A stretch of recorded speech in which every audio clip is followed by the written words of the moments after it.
আমরা অত্যন্ত চিন্তিত, শঙ্কিত এবং আজকে যে ঘটনাগুলো ঘটছে পুলিশের রোল নিয়ে আমরা অত্যন্ত চিন্তিত।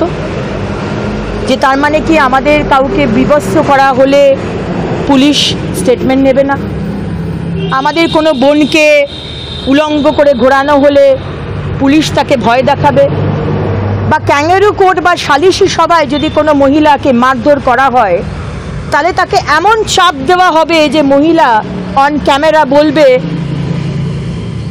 আমি যে ভিডিওটা তুললো, মানে যার জন্য আজকে ঘটনাটা সামনে এলো সারা পৃথিবীর কাছে, আমি তার এগেনস্টে কেস করতে চাই। কতটা ভয় পেলে আর কতটা তাকে সাপ্রেস করলে এই ঘটনা ঘটে। আর তারপরে আমাদের পুলিশ মন্ত্রী এবং মুখ্যমন্ত্রীর রোল অত্যন্ত নিন্দনীয়। এই সমস্ত বিষয় এবং কার্যকর্তাদের ওপর যে অত্যাচার চলছে, কালকে জগদ্দল, 7 দিন 10 দিন আগে কুচবিহার, এই সমস্ত কিছু নিয়ে উইমেন্স টিম আজকে সন্ধ্যে 6টার সময় মহামহিম রাজ্যপালের সাথে দেখা করতে যাব। এবং আমরা কিন্তু রাজভবনে যেতে একদম ভয় পাচ্ছি না। অনেকে ভয় পাচ্ছেন নাকি, ইনক্লুডিং মুখ্যমন্ত্রী। আমরা কিন্তু মহিলা, আমরা কিন্তু একদম ভয় পাচ্ছি না, কারণ সাংবিধানিক প্রধান আমাদের অভিভাবক হচ্ছেন আমাদের মহামহিম রাজ্যপাল।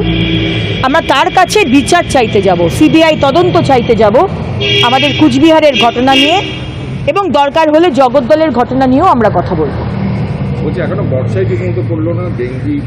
24 ঘন্টার নোটিশে এটাকে আপনি কিভাবে দেখছেন? মূলত শপথ নিয়েও একটা জল্পনা চলছিল। আমি জানি না, আমি শুনলাম, আমাদের কাছে এখনো মানে খবর এসেছে যে কালকে এরকম একটি বিশেষ খুব ইম্পর্টেন্ট একটি অধিবেশন ডাকা হয়েছে। কিন্তু আমরা তো কেউ বেকার নই, মানে পশ্চিমবঙ্গের মানুষ সবাই বেকার, কিন্তু আমরা তো অতটা বেকার নই। আজকে পোস্টপোল ভায়োলেন্স নিয়ে আমাদের ভারতীয় জনতা পার্টির বিধায়করা ছুটে বেড়াচ্ছি, তারপরে বৃষ্টি, বন্যা, এই সব কিছু নিয়ে কী করে স্পিকার মহোদয় ভাবলেন যে 12 ঘন্টার নোটিশে আমরা হাজির হয়ে যাব? আমি অন্তত হাজির হতে পারবো না, কারণ আমার কালকে অলরেডি আমাদের 10 দিন আগে থেকে আমাদের স্কেডিউল তৈরি হয়ে যায়। তো সেখানে আমি আমার কাজের জন্য আসতে পারবো না। আমি জানি না অন্যরা আসতে পারবেন কি না। আর তাছাড়া যেটা বলা হচ্ছে যে কিছু স্ট্যান্ডিং কমিটি ডিফাঙ্ক্ট হয়ে গেছে, সেই জন্য সেটার ডিসিশন নেওয়া হবে।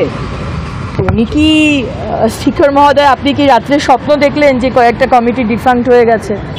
এটা তো নিশ্চয়ই কয়েক মাস আগে থেকে আপনারা রিয়েলাইজ করলেন।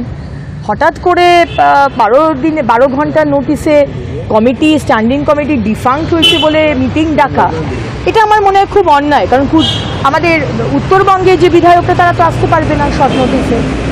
তাহলে স্পেসিফিক্যালি হয়তো স্পিকার মহোদয় চাইছেন যে ভারতীয় জনতা পার্টির কর্মীরা, মানে বিধায়করা, আমরা না আসি, এটাই হয়তো চাইছেন।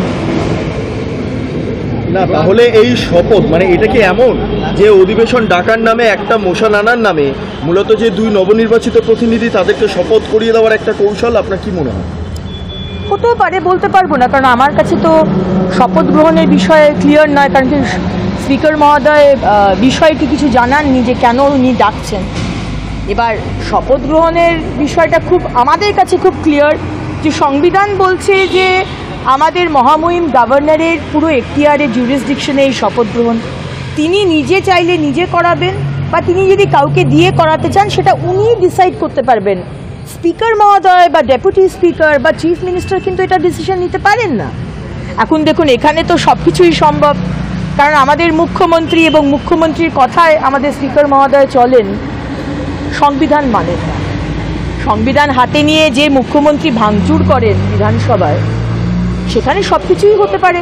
এর আগের সেশনে তো স্পিকার মহোদয় সেশন ডেকেছিলেন, কিন্তু আমাদের মহামহিম রাজ্যপালকে ডাকা হয়নি। সুতরাং আজকে যদি এইভাবেই যদি মানে আমি অবাক হব না যদি শপথ গ্রহণের বিষয়টিও উনি করে নেন, আমরা অবাক হব না খুব একটা। যদি আরিয়া রয়ের ঘটনা 4 দিন পর এসে জয়ন্ত সিং অ্যারেস্ট হয়েছে, কি বলবেন? দেখুন, অ্যারেস্ট হলেই বা কি, আর না অ্যারেস্ট হলেই বা কি। আজকে কুচবিহারের ঘটনায় 5 দিন হয়ে গেছিল ভিকটিমের, যাকে উলঙ্গ করে ঘোরানো হলো, তার স্টেটমেন্ট নেয়নি। এবং আমরা 29 তারিখ গিয়ে চেঁচামেচি করাতে, আন্দোলন করাতে পুলিশ বাধ্য হলো 30 তারিখ সকালে ভিকটিমের স্টেটমেন্ট নিতে। পুলিশকে কি হাতে ধরিয়ে কাজ শেখাতে হবে? সিন্ডিকেট চালানো, বাসকে, ট্রাককে, কয়লা গাড়িকে, বালির গাড়িকে থামিয়ে কি করে টাকার ঘুষ নিতে হয় সেগুলো তো শেখাতে হয় না। তাহলে এই বিষয়গুলো যদি এখন শেখাতে হয় বুড়ো বয়সে, যে ভিকটিমের স্টেটমেন্ট নেওয়া দরকার, জয়ন্ত সিং কোথায় আছে পুলিশ জানে না। জয়ন্ত সিং তো সেখানকার বিধায়কের অত্যন্ত ক্লোজ। এবং আমি বললাম না, ধরলেও কি না ধরলেও কি, কারণ না ধরলেও কিছুই বলার নেই, আর ধরলেও এমন এমন ধারা দেবে, মানে কুচবিহারের ভিকটিমকে, আমাদের এক মাকে, আমাদের এক বোনকে, আমাদের বাড়ির এক মহিলাকে তাকে উলঙ্গ করে ঘোরানো হলো, কিন্তু সেই উলঙ্গ করে ঘোরানোতে এমন সেকশন দেওয়া হলো, এত লঘু সেকশন, যে পরের দিন যারা ছাড়া পেয়ে গেল। তাহলে পশ্চিমবঙ্গে এটা ক্রাইম নয় যে একটা মহিলাকে উলঙ্গ করে ঘোরানো। আর কি এক্সপেক্ট করবেন আপনি এই পুলিশের থেকে? বর্ষাকালে ঠিকঠাক নামেনি কিন্তু ডেঙ্গি শুরু হয়ে গেল। দেখুন, রাজ্যপালের বিরুদ্ধে যে মহিলা মোলেস্টেশনের কেস এনেছেন, তিনি সুপ্রিম কোর্টে যেতেই পারেন, কিন্তু তার আজ অব্দি উনি কোনোদিন সুপ্রিম কোর্টে যাননি। নাই আমার মনে হয় তার সেই ক্ষমতা আছে, ফিনান্সিয়াল সেই ক্ষমতা আছে সুপ্রিম কোর্টে গিয়ে তার যে খরচা বা তার যে অ্যাডভোকেট বা আইনজীবীদের নিয়ে যে প্রসেসটা করানো, তার সে ক্ষমতা আছে বলে আমার মনে হয় না, নাম্বার 1। নাম্বার 2 হচ্ছে, কদিন আগে এই ভিকটিম, এই মহিলা, তিনি একটি ইংলিশ ডেইলি টেলিগ্রাফকে বলেছেন, ওখানে স্টেটমেন্ট দিয়েছেন যে তিনি আমাদের কলকাতার পুলিশ কমিশনারকে লিখিত দিয়েছেন চিঠি, যে আমি এই কেসটাকে এগিয়ে নিয়ে যেতে চাই না। তাহলে ভিকটিম বলার পরেও কে এগিয়ে নিয়ে যাচ্ছে? তারা এই খরচাটাকে তুলছে। Third, Kunal Babu, the spokes person of TMC, তিনি বললেন যে তার কাছে নাকি কি বিস্ফোরক ভিডিও আছে গভর্নর সাহেবের। সেই দিনেই যদি গভর্নর সাহেব ডিসিশন না দেন ওথ টেকিং নিয়ে, তাহলে উনি ওটাকে এক্সপোজ করবেন। তো বেশ কয়েক ঘন্টা চলে গেল, বেশ কয়েকটা দিন চলে গেল, খুশ হয়ে গেলেন কুণাল বাবু, এত বড় বড়, এত হম্বি তম্বি। আসলে আমরা বুঝি কেন এই মহিলাকে ঠেলা হচ্ছে এই মিথ্যে কেস নিয়ে। আমার মনে হয় মিথ্যে সাজানো ঘটনা, এবং কেন মুখ্যমন্ত্রী চাইছেন অনারেবল গভর্নরের এগেনস্ট এই কেসটা করতে। কারণ আমার ইট রিমাইন্ডস মি, আমাদের হিউম্যান রাইটসের চেয়ারম্যান ডক্টর অশোক গাঙ্গুলি, আপনাদের মনে থাকবে, তাকে কিন্তু বসিয়েছিলেন ওই চেয়ারে মমতা ব্যানার্জি।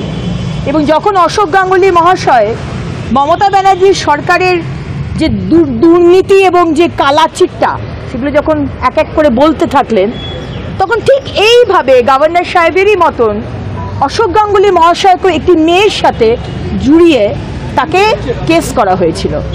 এবং পরবর্তীকালে আমরা দেখলাম অশোক গাঙ্গুলি মহাশয় পদত্যাগ করেন। ওই মেয়েটি, যাকে অশোক গাঙ্গুলি মহাশয়ের সাথে লিঙ্ক করা হয়েছিল, সেই মেয়েটি টিএমসির একজন সাংসদের আত্মীয়া। আশা করি বুঝতে পারছেন লিঙ্কটা। কদিন বাদে আবার আরেকটি স্ক্রিপ্টেড নাটক করবেন, যেরকম স্ক্রিপ্টেড নাটক কয়েকদিন আগে উনি আপনাদের সামনে দেখিয়েছিলেন। উনি কতটা রেগে আছেন সুজিত বোস, ফিরহাদ হাকিম, আরও সব বিশিষ্ট নেতা মন্ত্রীদের ওপরে, হকারদের তুলতে হবে, এই যে স্ক্রিপ্টেড নাটকটা উনি দেখালেন, সেরকমই স্ক্রিপ্টেড নাটক হয়তো কদিন বাদে উনি বলবেন যে কেন ব্যবস্থা নেওয়া হয়নি, কেন ডেঙ্গু হচ্ছে, কেন তোমরা নালী পরিষ্কার করো না, কেন তোমরা এই বিষয়গুলো দেখো না, কেন জলাশয়গুলো পরিষ্কার হয় না বা জলা জমিগুলো ঠিক করা হচ্ছে না। অপেক্ষা করুন নতুন নাটকের জন্য, কারণ প্রচুর ওয়ার্ড তো টিএমসি হেরেছেন কলকাতায়, আর প্রচুর পুরসভাতে পিছিয়ে আছে। তাই মাঝে মাঝেই এখন মুখ্যমন্ত্রীকে এই নাটকটা করতে হবে। 26 অবধি দেখবেন 6 মাস বাদ এই নাটক চলবে। উনি হচ্ছেন আমাদের নতুন অ্যালিস ইন ওয়ান্ডারল্যান্ড। আগেও বলেছি, অ্যালিস নতুন করে একটা নতুন রাজ্যে এসেছে। 13 বছর ধরে উনি কিছুই জানতেন না, কোথায় কি চুরি হচ্ছে, কোথায় কে জমিতে টিএমসির পার্টি অফিস করে দিচ্ছে, সরকারি জমি দখল করছে, কিছুই উনি জানতেন না। উনি অ্যালিস ইন ওয়ান্ডারল্যান্ড। দিদি, আমার সিঙ্গেল আছে তোমার।